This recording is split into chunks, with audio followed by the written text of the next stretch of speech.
Em nome de Patris et Filii et Spiritus Sancti. Amém. Estamos então na segunda-feira da terceira semana depois da Epifania, celebrando São Timóteo, amanhã São Paulo. Celebrando São Timóteo. E é muito propício a gente poder celebrar, quer dizer, logo ligado ao bispo, digo ao apóstolo Paulo, no caso, né? Um bispo. Mas melhor ainda se torna quando nós celebramos isto fora de Roma. Fora de Roma. Então, como é que pode essa gente querer falar que a igreja surge, a igreja católica surge? É uma idiotice tão grande. Nem vamos falar histórica, digamos logo bíblica, né? Bíblica. Tão grande dizer esse tipo de coisa que só ignorantes mesmo, só ignorantes, não entendem que a Santa Igreja Católica saiu de Cristo, Jesus, nosso Senhor. Assim como ela hoje se forma com apóstolos, bispos e presbíteros. Então, chamados os profetas. Mas sim, estamos aí no enfrentamento de uma grande guerra. E ao fim, ao cabo, olhando a realidade, devia-se dizer uma guerra vencida. Como que hoje capitulamos, baixamos a espada e dizemos: o inimigo venceu. Nos rendemos. Explico o pensamento. É que, de fato, em termos de profetas, afinal, de bispos e de presbíteros, que esperar? Que esperar? Vejam, queridos, sim, meu pensamento é sobre o fim do mundo, o fim dos tempos, que nós estamos vivendo. A leitura nos colocou de cheio nisso.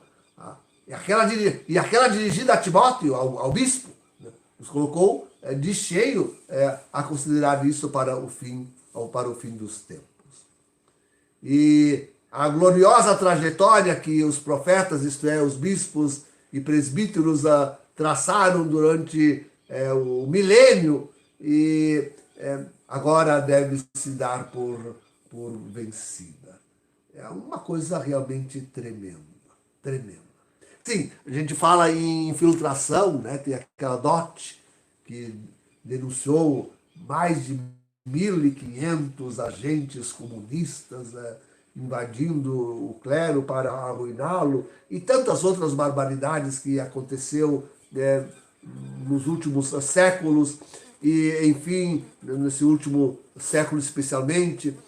Sim, a gente fala no Concílio do Vaticano II, vejam, queridos, uma das coisas que me impressiona no Vaticano II, eu já disse isso, deixa eu me repetir, refrescar a memória. Poucos dias antes da primeira sessão do concílio, os bispos do Rio de Janeiro, reunidos, baixaram normas para se ir à praia, de como os homens deviam se vestir para ir à praia, de como as mulheres se deviam vestir para ir à praia. E não admitiam que o decote fosse mais de 2 dedos sobre o pescoço.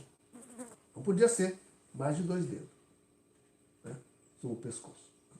E, enfim, né? E esses mesmos homens, esses mesmos bispos, logo depois assumem o concílio e se mostram tão liberais. Quer dizer,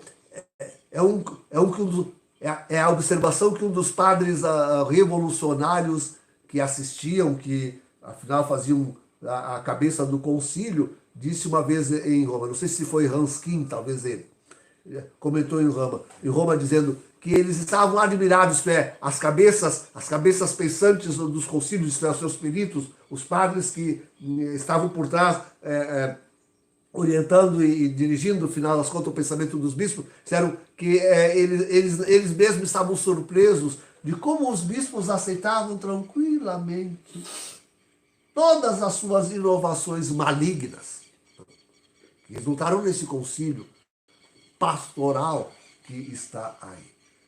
Parece que aqueles pensamentos deles encontraram a mentalidade episcopal formada. Olha percebe o contraste? Poucos dias antes, no mesmo ano isso, poucos dias antes, aqui no Rio de Janeiro, se reuniu os bispos e baixa um decreto dizendo como devem se comportar na praia, os homens e mulheres. E poucos meses depois estão lá no Vaticano e assim fazem esse concílio liberal, pastoral liberal, da forma que arruina completamente.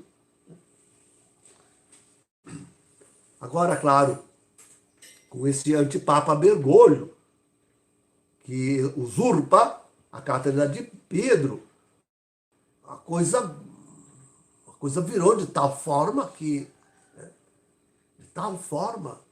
a gente realmente, legitimamente, se pergunta. É sempre uma pergunta, uma hipótese incabível, né? Mas eu a faço para que as mentalidades se deem por conta, Se acaso, eu falo em doenças e não sei o quê, preconizando a morte de Francisco.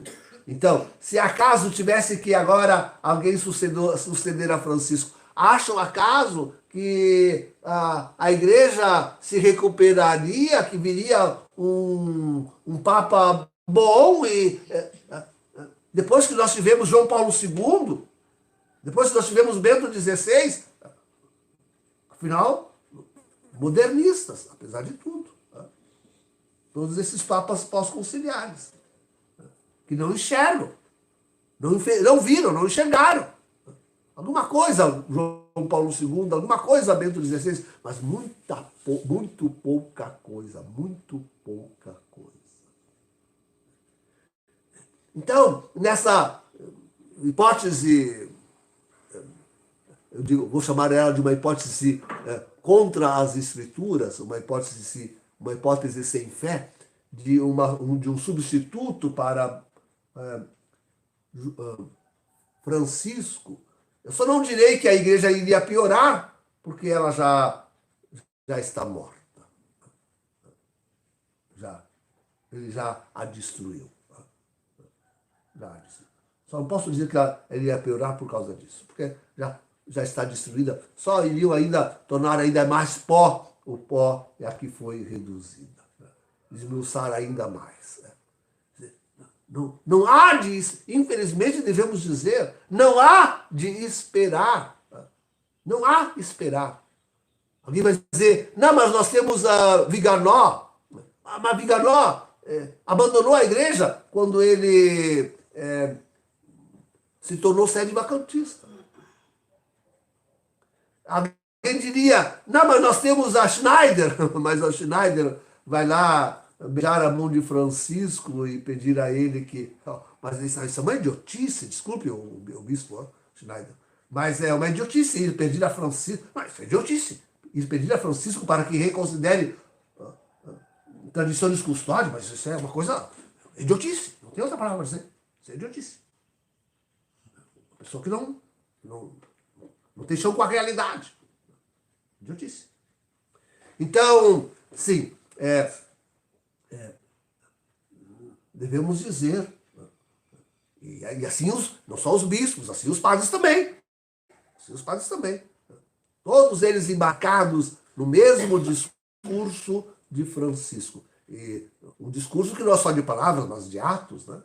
De atos. Então, sim, queridos, é de a gente perder a esperança. É de perder a esperança. É de dizer, não, a igreja foi destruída. A igreja foi destruída. Então, não, eu não perco totalmente a esperança, porque Sim, tem alguns padres. O bispo eu não sei dizer apontar um. Tem aquele lá de... Sempre ressalvo ele. Tem um ou dois. Lembrei de um outro. Tem aquele um lá do Texas, parece, né? Como é que é? Enfim, e tem algum outro. Mas mesmo os padres somos tão poucos e tão desunidos, né? Tão desunidos, que fica muito, muito difícil mesmo a esperança. Então, que esperança eu guardo? É que os acontecimentos vindouros que já estão aí, bom, eles têm, eu diria, é uma espada de dois fios. Tá? De um lado cortará e precipitará ainda mais o clero abominável e maldito, que chegará ao culto satânico. Tá? Que chegará ao culto satânico. De um lado, é péssimo. Né? Mas eu ainda assim acredito que pela graça de Deus, e isso que é o importante, sim, a graça de Deus, o poder de Deus, no meio de tanto sofrimento, de tanta coisa que vai acontecer, abrirá os olhos a alguns. A alguns deverá ainda abrir os olhos. Sejam presbíteros, sejam bispos. Não serão muitos, mas há alguns eu penso que o muito sofrimento e vendo tudo aquilo, vendo a adoração satânica, que já temos na igreja, mas que será então mais explícita, bom, então talvez abram os olhos. Se alguns abrirão os olhos, se darão por conta e voltarão à verdadeira religião, à verdadeira fé. Essa é a esperança. Essa é a esperança. Vejam que fim amargo a que chegamos. É por isso se diz que Nosso Senhor apresse a sua vinda, porque senão, mesmo nós, os pequeninos, somos capazes de titubear. Né? E é preciso que sejamos confirmados. Porque a igreja deve estar aí. Quando o Nosso Senhor voltar, precisa estar aí a igreja quando o nosso... E estará gloriosa como jamais. Gloriosa como jamais. Mas não por dependência de clero e de bispos, né? Se é que os haverá. Os poucos que houver. Mas não por dependência deles. Mas realmente, pela verdade, pela graça de Deus, né? Pela ação do Espírito Santo, da bem-aventurada Virgem Maria, do céu, não graças a presbíteros e bispos. Alguns poucos, dê-nos Deus a perseverança. Em nome do Pai, do Filho e do Espírito Santo. Amém.